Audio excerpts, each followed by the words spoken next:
LEDs don't get their color from their plastic covers, and you can see that because here is a transparent LED that also glows the same red color.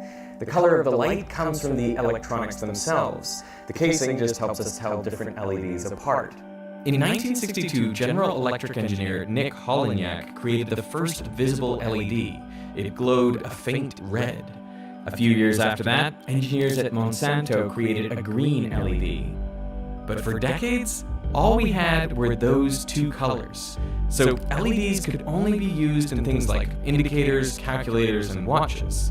If only we could make blue, then we could mix red, green, and blue to make white, and every other color, unlocking LEDs for every type of lighting in the world, from light bulbs to phones to computers to TVs to billboards. But blue was almost impossible to make. Throughout the 1960s, every big electronics company in the world, from IBM to GE to Bell Labs, raced to create the blue LED. They knew it would be worth billions. Despite the efforts of thousands of researchers, nothing worked. 10 years after Holonyak's original LED turned into 20, then 30, and the hope of ever using LEDs for light faded away. According to a director at Monsanto, these won't ever replace the kitchen light. They'd only be used in appliances, car dashboards, and stereo sets to see if the stereo was on. This might still be true today, if not for one engineer who defied the entire industry and made 3 radical breakthroughs to create the world's first blue LED. Shuji Nakamura was a researcher at a small Japanese chemical company named Nishia. They had recently expanded into the production of semiconductors to be used in the manufacture of red and green LEDs. But by the late 1980s, the semiconductor division was on its last legs. They were competing against far more established companies in a crowded market, and they were losing. Tensions started to run high. Younger employees begged Nakamura to create new products, while senior workers called his research a waste of money.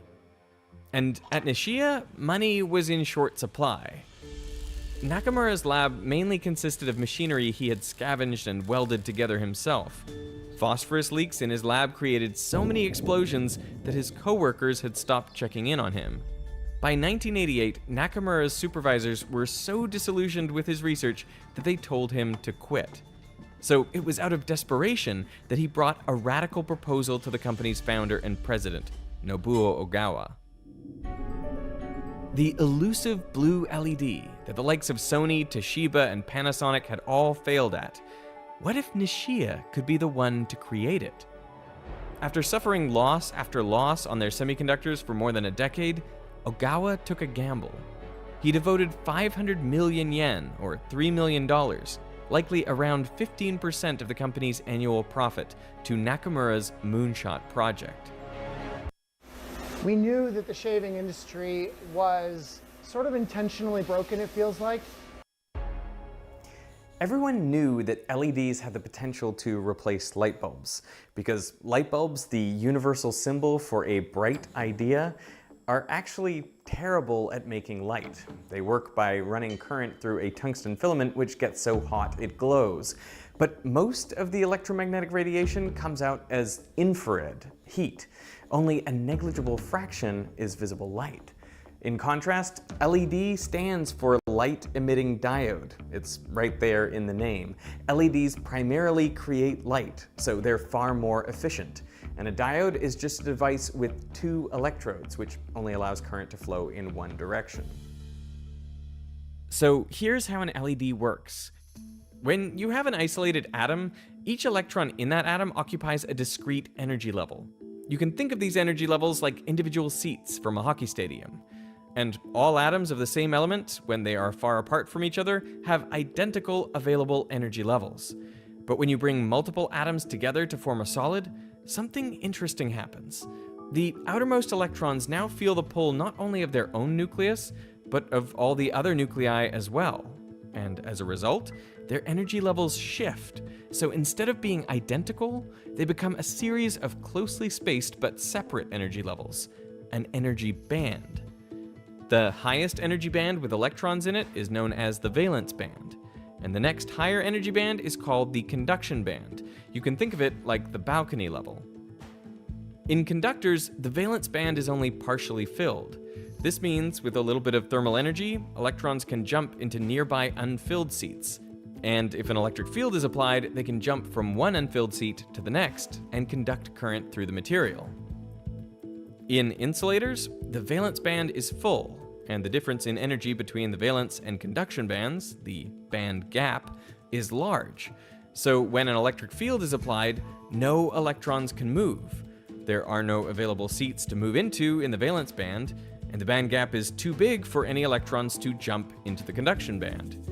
Which brings us to semiconductors. Semiconductors are similar to insulators, except the band gap is much smaller. This means at room temperature, a few electrons will have sufficient energy to jump into the conduction band, and now they can easily access nearby empty seats and conduct current. Not only that, the empty seats they left behind in the valence band can also move. Well, really, it's the nearby electrons jumping into those empty seats, but if you look from afar, it's as though the empty seat or hole is moving, like a positive charge, in the opposite direction to the electrons in the conduction band. By themselves, pure semiconductors are not that useful. To make them way more functional, you have to add impurity atoms into the lattice. This is known as doping. For example, in silicon, you can add a small number of phosphorus atoms. Phosphorus is similar to silicon, so it easily fits into the lattice, but it brings with it one extra valence electron. This electron exists in a donor level just beneath the conduction band. So with a bit of thermal energy, all these electrons can jump into the conduction band and conduct current. Since most of the charges that can move in this type of semiconductor are electrons, which are negative, this sort of semiconductor is called N-type, N for negative. But I should point out that the semiconductor itself is still neutral. It's just that most of the mobile charge carriers are negative. They are electrons. So there is also another type of semiconductor where most of the mobile charge carriers are positive, and it's called P-type. To make P-type silicon, you add a small number of atoms of, say, boron. Boron fits into the lattice but brings with it one fewer valence electron than silicon, so it creates an empty acceptor level just above the valence band. And with a bit of thermal energy, electrons can jump out of the valence band, leaving behind holes. It is these positive holes which are mostly responsible for carrying current in the P-type semiconductor. Again, the material overall is uncharged, it's just that most of the mobile charge carriers are positive holes. Where things get interesting is when you put a piece of P-type and N-type together. Without even connecting this to a circuit, some electrons will diffuse from N to P and fall into the holes in the P-type. This makes the P-type a little negatively charged and the N-type a little positively charged. So there is now an electric field inside an inert piece of material. Electrons keep diffusing until the electric field becomes so large it prevents them from crossing over. And now we have established the depletion region, an area depleted of mobile charge carriers. There are no electrons in the conduction band and no holes in the valence band. If you connect a battery the wrong way to this diode, it simply expands the depletion region until its electric field perfectly opposes that of the battery, and no current flows. But if you flip the polarity of the battery, then the depletion region shrinks, the electric field decreases, and electrons can flow from N to P. When an electron falls from the conduction band into a hole in the valence band, that band gap energy can be emitted as a photon. The energy change of the electron is emitted as light, and this is how a light-emitting diode works. The size of the band gap determines the color of the light emitted. In pure silicon, the band gap is only 1.1 electron volts, so the photon released isn't visible, it's infrared light. These LEDs are actually used in remote controls like for your TV, and you can capture them on camera. Moving up the spectrum, you can see why the first visible light LEDs were red, and then green, and why blue was so hard. A photon of blue light requires more energy and therefore a larger band gap.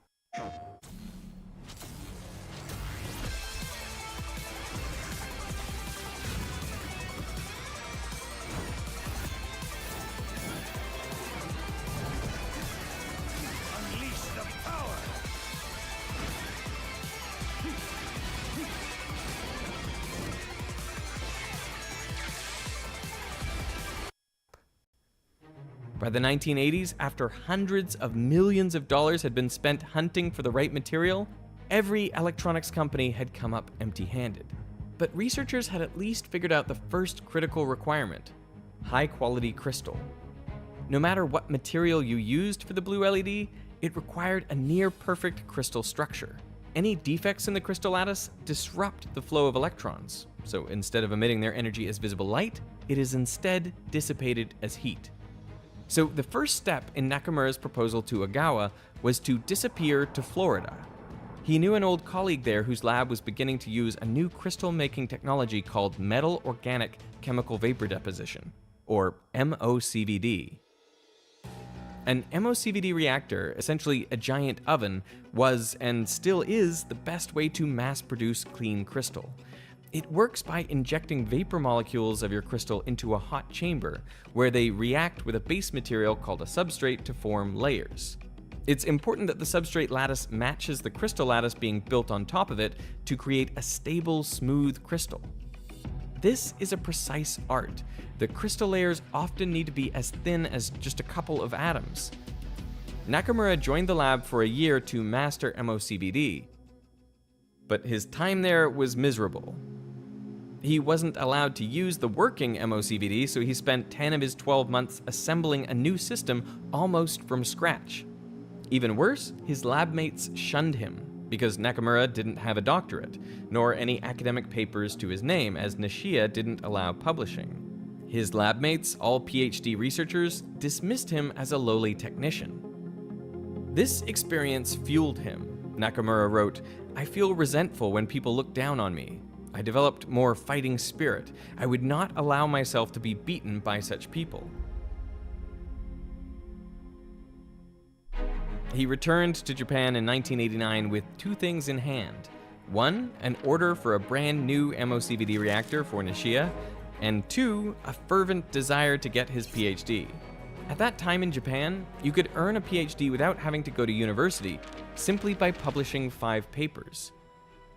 Nakamura had always known his chances of inventing the blue LED were low, but now he had a backup plan.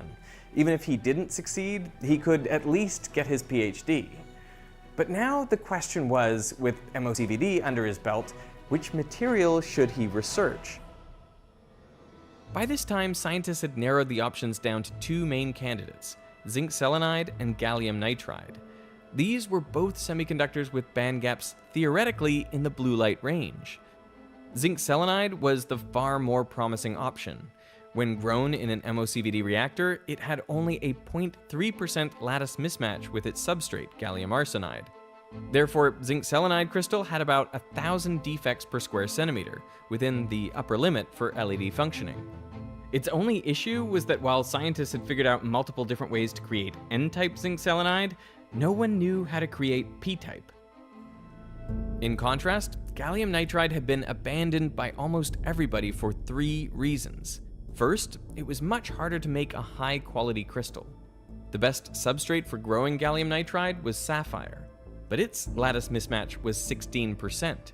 This resulted in higher defects, over 10 billion per square centimeter.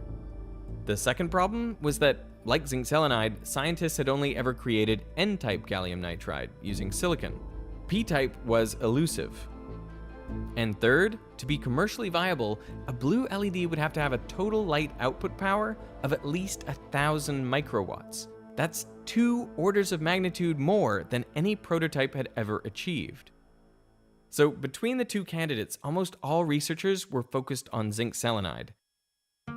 Nakamura surveyed the crowded field and decided that if he were going to publish 5 papers by himself, he'd better focus on gallium nitride, where the competition was much less fierce. This material's main claim to fame was one development back in 1972, when RCA engineer Herbert Maruska made a tiny gallium nitride blue LED. But it was dim and inefficient, so RCA slashed the project's budget, calling it a dead end. 20 years later, scientific opinion hadn't changed. When Nakamura attended the biggest applied physics conference in Japan, the talks on zinc selenide had over 500 attendees. The talks on gallium nitride had 5. This may look like your favorite childhood crispy treat, And with delicious flavors. 2 of those 5 attendees were the world experts on gallium nitride, Dr. Isamu Akazaki and his former grad student, Dr. Hiroshi Amano. In contrast to Nakamura's academic background, they were researchers at Nagoya University, one of Japan's best. A few years earlier, they had made a breakthrough on the first problem of high-quality crystal. Instead of growing gallium nitride directly on sapphire, they first grew a buffer layer of aluminum nitride. This has a lattice spacing in between that of the other 2 materials, making it easier to grow a clean gallium nitride crystal on top. The only issue was that the aluminum caused problems for the MOCVD reactor, making the process hard to scale. But Nakamura wasn't even close at this stage. Back at Nishia, he couldn't get gallium nitride to even grow normally in his new MOCVD reactor. After 6 months, desperate for results, he decided to take the machine apart and build a better version himself. His 10 months spent putting together the reactor in Florida were suddenly invaluable. He began following the same routine each day. Arrive at the lab at 7 a.m. Spend the first half of the day welding, cutting, and rewiring the reactor. Spend the rest of the day experimenting with the modified reactor to see what it can do. At 7 p.m., go home, eat dinner, wash, and sleep.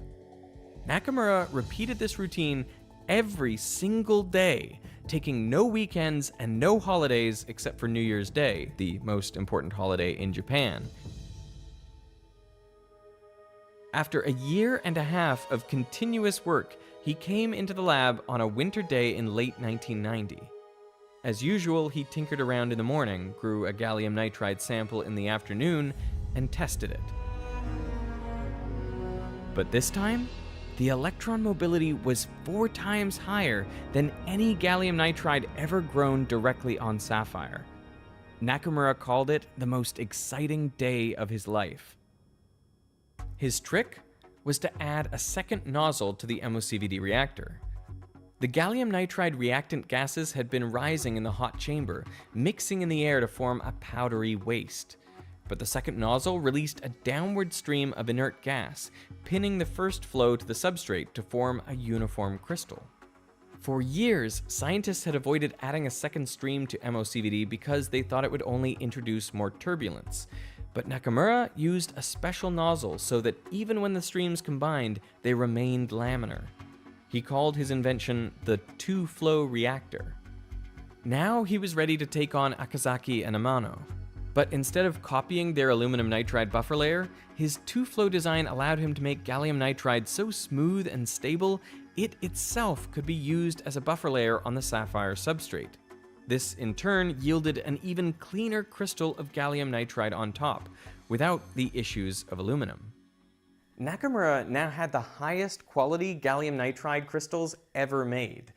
But just as he was getting started, things took a wrong turn. While he had been in Florida, Nobuo Ogawa had stepped back from Nishia to become chairman. In his day, Nobuo had been a risk-taking scientist, designing the company's first products. It's why he supported Nakamura's lofty plans all this time. But in his place, his son-in-law, Eiji Ogawa, became CEO of the company, and the younger Ogawa had a much stricter outlook. One Nishia client said, "He has a mind of steel, and he remembers everything." In 1990, an executive at Matsushita, an LED manufacturer and Nishia's biggest customer, visited the company to give a talk on blue LEDs. In it, he claimed zinc selenide was the way forward, declaring gallium nitride has no future. That very same day, Nakamura received a note from Eiji: "Stop work on gallium nitride immediately." Eiji had never supported the research and wanted to end what he saw as a colossal waste. But Nakamura crumpled up the note and threw it away. And he did so again and again when a succession of similar notes and phone calls came from company management. Out of spite, he published his work on the two-flow reactor without Nishia's knowledge. It was his first paper. 1 down, 4 to go. With crystal formation settled, he turned to the second obstacle, creating P-type gallium nitride. Here, Akazaki and Amano had again beaten him to the punch. They had created a gallium nitride sample doped with magnesium, but at first it didn't perform as a p-type as they expected. However, after exposing it to an electron beam, it did behave as a p-type, the world's first p-type gallium nitride after 20 years of trying. The catch was that no one knew why it worked, and the process of irradiating each crystal with electrons was too slow for commercial production. At first, Nakamura copied Akazaki and Amano's approach, but he suspected the beam of electrons was overkill. Maybe all the crystal needed was energy. So he tried heating magnesium-doped gallium nitride to 400 degrees Celsius in a process known as annealing. The result? A completely p-type sample. This worked even better than the shallow electron beam, which only made the surfaces of the samples p-type. And simply heating things up was a quick, scalable process. His work also revealed why the p-type had been so difficult. To make gallium nitride with MOCVD, you supply the nitrogen from ammonia. But ammonia also contains hydrogen. Where there should have been holes in the magnesium-doped gallium nitride, these hydrogen atoms were sneaking in and bonding with the magnesium, plugging all the holes. Adding energy to the system released the hydrogen from the material, freeing up the holes again. This is it, folks. We need you to send a donation to help elect Kamala Harris and Tim Walz right now. By now, Nakamura had all the ingredients to make a prototype blue LED, and he presented it at a workshop in St. Louis in 1992 and received a standing ovation. He was beginning to make a name for himself. But even though he had created the best prototype to date, it was more of a blue-violet color and still extremely inefficient, with a light output power of just 42 microwatts, well below the 1000 microwatt threshold for practical use. At Nishia, the new CEO's patience had run out. Eiji sent written orders to Nakamura to stop tinkering and turn whatever he had into a product. His job was on the line. But in Nakamura's own words, I kept ignoring his order. I had been successful because I didn't listen to company orders and trusted my own judgment. At this point, he only had the third hurdle left, getting his blue LED to a light output power of 1000 microwatts. A known trick to increase the efficiency of LEDs was to create a well, a thin layer of material at the PN junction called an active layer that shrinks the band gap just a bit. This encourages more electrons to fall from the N-type conduction band into holes in the P-type valence band. The best active layer for gallium nitride was already known to be indium gallium nitride, which would not only make the band gap easier to cross, but also narrow it just the right amount to bring its blue-violet gap down to true blue. This time, Akazaki and Amano didn't scoop Nakamura. They were stuck trying to grow indium gallium nitride in the first place. Amano recalled, "It was generally said that gallium nitride and indium nitride would not mix, like water and oil." But Nakamura had an advantage, his ability to customize his MOCVD reactor. This allowed him to use brute force, adjusting the reactor to pump as much indium as he could onto the gallium nitride in the hopes that at least some would stick. To his surprise, the technique worked, giving him a clean indium gallium nitride crystal. He quickly incorporated this active layer into his LED, but the well worked a little too well and overflowed with electrons, leaking them back into the gallium nitride layers. Unfazed, within a few months, Nakamura had fixed this too, by creating the opposite of a well, a hill. He returned to his reactor one more time to make aluminum gallium nitride, a compound with a larger band gap that could block electrons from escaping the well once inside.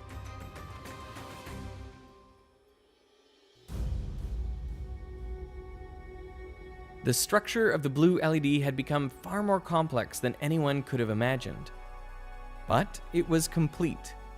By 1992, Shuji Nakamura had this.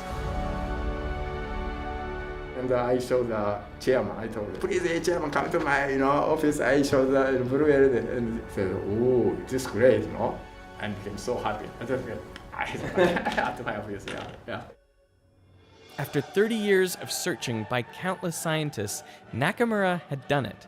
He had created a glorious bright blue LED that could even be seen in daylight. It had a light output power of 1,500 microwatts and emitted a perfect blue at exactly 450 nanometers. It was over 100 times brighter than the previous pseudo-blue LEDs on the market. Nakamura wrote, "I felt like I had reached the top of Mount Fuji." Nishia called a press conference in Tokyo to announce the world's first true blue LED. The electronics industry was stunned. A researcher from Toshiba remarked, "Everyone was caught with their pants down." The effect on Nishia's fortunes was immediate and explosive. Orders flooded in, and by the end of 1994, they were manufacturing 1 million blue LEDs per month. Within 3 years, the company's revenue had nearly doubled. In 1996, they made the jump from blue to white by placing a yellow phosphor over the LED. This chemical absorbs the blue photons and re-radiates them in a broad spectrum across the visible range. Soon enough, Nishia was selling the world's first white LED, at last unlocking the final frontier so many had doubted: LED lighting. Over the next 4 years, their sales doubled again. By 2001, their revenue was approaching $700 million a year. Over 60% came from blue LED products. Today, Nishia is one of the largest LED manufacturers in the world, with an annual revenue in the billions. As for Nakamura, to whom Nishia owed the quadrupling of its fortunes, with Pro Plan Sport, incredible happens here. I increased my salary 60,000 after doubling. Yeah. I heard you only got a $170 bonus. Each patent. So you got a $170 bonus for the patent. Yes. This was all while the blue LED was generating hundreds of millions of dollars in sales. Eiji Ogawa had always seen Nakamura's stubborn individuality as a liability, not a strength. The message was clear. In 2000, after more than 20 years at Nishia, Nakamura left the company for the US, where job offers had been pouring in. But his troubles with Nishia weren't over. He began consulting for Cree, another LED company. Nishia was furious and sued him for leaking company secrets. Nakamura responded by countersuing Nishia for never properly compensating him for his invention, seeking $20 million. In 2001, the Japanese courts ruled with Nakamura and ordered Nishia to pay him 10 times his initial request. But Nishia appealed, and the case was eventually settled with a payout of $8 million. In the end, this was only enough to cover Nakamura's legal fees. This is all he got for an invention that now comprises an $80 billion industry. From house lights to street lights. While you watch this video on a phone, computer, or TV, if you're outside following traffic lights or displays, chances are you are relying on blue LEDs. We might even be getting too much of them. You may have heard warnings to avoid blue light from screens before bed because it can disrupt your circadian rhythm. That all comes from the gallium nitride blue LED. But as for lighting, there are virtually no downsides to an LED bulb. Compared to an incandescent or fluorescent bulb, they are far more efficient. They last many times longer, are safer to handle, and are completely customizable.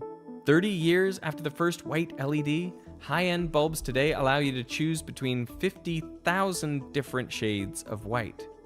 Most importantly, their price has come down to only a couple of dollars more than other types of bulbs, and at their efficiency, with average daily use and electricity pricing, you can recoup that cost in only 2 months and continue to save for years after that. The result is a lighting revolution. In 2010, just 1% of residential lighting sales in the world were LED. In 2022, it was over half. Experts estimate that within the next 10 years, nearly all lighting sales will be LED. The energy savings will be enormous. Lighting accounts for 5% of all carbon emissions. A full switch to LEDs could save an estimated 1.4 billion tons of CO2, equivalent to taking almost half the cars in the world off the road. Today, Nakamura's research is on the next generation of LEDs, micro-LEDs and UV LEDs. So what are they making in there? LED laser power device. This is one of the best facility in the US. And this is because of you. Well, what's a standard LED size? 300 times 200 microns. Okay. Smallest is 5 microns. That is insanely tiny. So basically you can use that for like near eye displays, such as AR and VR. You could have like a retina display that's like right up here. Yep. Human hair would be about that thick. Yep. And that's a really, really tiny LED. UV LEDs could be used to sterilize surfaces like in hospitals or kitchens. Just flick on the UV lights and pathogens would be dead in seconds. COVID-19, UV LED company stock price going skyrocketed because everybody expects using these UV LEDs. We can sterilize all the COVID-19, For anything there, we use indium gallium nitride. For UV, we use aluminum gallium nitride. Okay. Because band gap is much bigger.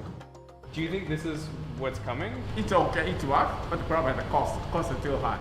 Since it's less than 10%, the cost is very high. But if the efficiency becomes more than 50%, cost is almost comparable to the market now. And you think it will happen, right? Like the efficiency will go up. Yeah, I think so. It's just a matter of time. Yes, I think so.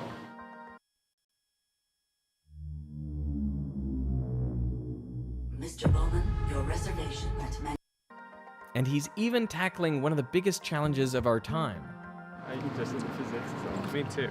I'm still interested in nuclear fission, so recently I started the company of nuclear fission. Really? Oh yeah, last year. No way! No way, no. In 2014, Nakamura, Okazaki, and Amano were awarded the Nobel Prize in Physics for creating the blue LED. Shortly afterwards, Nakamura publicly thanked Nishia for supporting his work, and he offered to visit and make amends, but they turned down his offer. And today, their relationship is still cold. But perhaps even more important than the Nobel Prize, by the time Nakamura released his blue LED in 1994, he had published over 15 papers, and he finally received his doctorate in engineering. Today, he has published over 900 papers. Throughout his entire journey, one thing has never changed. What is your favorite color? Oh, blue, no.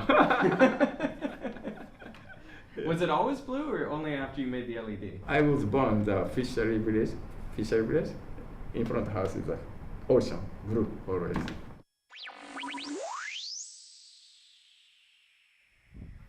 While I was learning about Nakamura's story, I realized that what set him apart from the thousands of researchers trying to unlock the blue LED, it wasn't necessarily his knowledge, but his determination, critical thinking, and problem-solving skills. Where others saw dead ends, he saw potential solutions.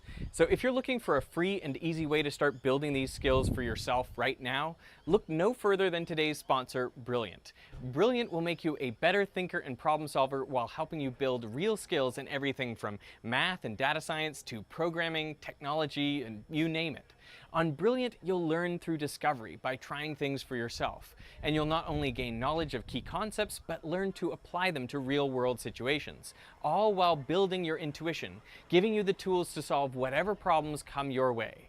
There is so much to learn on Brilliant. They have thousands of interactive lessons on just about anything that you're curious about. And because each lesson is bite-sized, you can do them in just minutes. So if you're like me and made a resolution to learn something new every day this year, Brilliant will help you actually do it. The best part is you can learn from anywhere, right on your phone. So whenever you have a few minutes, you can be building a quicker, sharper mind. So to try everything Brilliant has to offer for free for 30 days, visit brilliant.org/Veritasium or click that link down in the description. And the first 200 of you will get 20% off Brilliant's annual premium subscription. So I want to thank Brilliant for sponsoring this video, and I want to thank you for watching. This is your brain when you're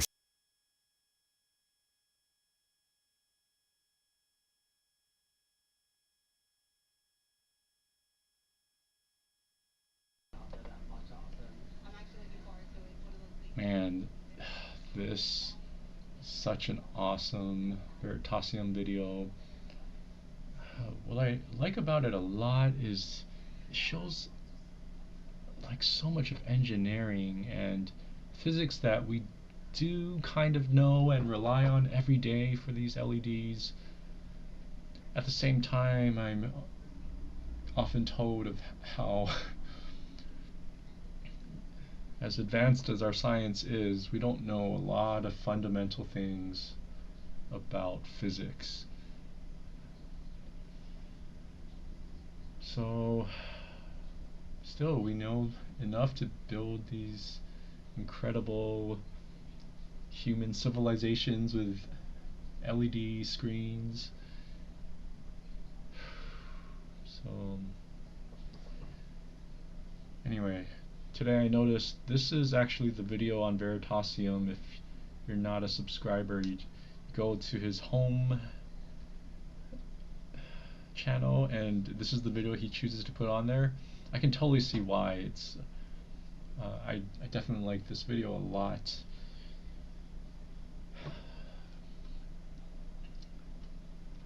So I guess that's all I'll say for now.